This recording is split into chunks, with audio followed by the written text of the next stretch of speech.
Сәлем достар, алдыңғы видеода сіздерден Нұрайым есімді жазылушымыздың басынан өткен оқиғасын видео немесе пост ретінде шығаруды ұсындық. Көпшілігіңіз, шамамен барлығыңыз видео ретінде шығарғанды қаладыңыздар. Негізінде видео мамырдың 22-сі күні шығуы керек болатын, бірақ дайындаған аудио видеоларым сақталмай қалған. Ал одан кейін мектеппен қоштасуға дайындалдым. Кеше екінші емтихан тапсырып 4-тік алдым. Одан кейін біраз қол қосады. Сіздерге де емтиханда сәттілік тілеймін. Ал мен Нұрайымның оқиғасын айтып берейін.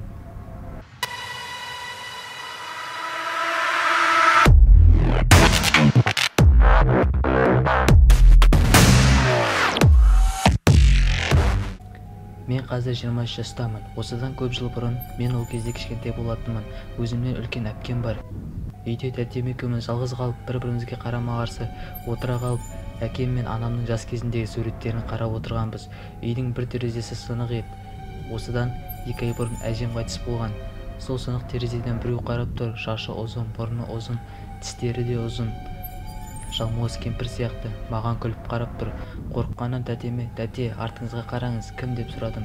Тәте бұрылып қарап, "Бұл бәлкім әжеміз шығар, жүр сыртқа шығып кетейік" деп мені ертіп шығып кетті. Сыртта ағам тұр екен. Көрген нәрсемізді ағамызға айттық. Ол ашуланғаннан қолына балта алып үйге кірді. Бірақ ол кезде әлгі кемпір жоқ. Содан кейін тәтем екеуміз әртүрлі нәрселерді көретін болдық. Сол күннен кейін көп өтпей үйде ұйықтап жатқанбыз. Бір кезде тәтем айқайлап жіберді. Шошып оянсам, 3 шал баласы ма, немересі ма білмедім. Көз алдымда тұр. Қорыққаннан "Папа" деп айқайладым. Айқайды естіген әкем бірден жетіп келді. Сол кезде әлгі елес тәтемнің құлағынан ұрып жіберді. Өз көзіме өзім себедім. Содан кейін олар бірден жоқ болып кетті. Осыдан кейін жалғыз қалсақ болды, көп нәрсе көретін болдық. Көп өтпей үйді тастап Алматыға көшіп кеттік. Ал ана үйді жабық тастап кеттік. Естуімізше қазір ол жерде жыландар көбейіп кетіпті. Осы менің басымнан өткен оқиға, деп жазды ВК парақшамызға.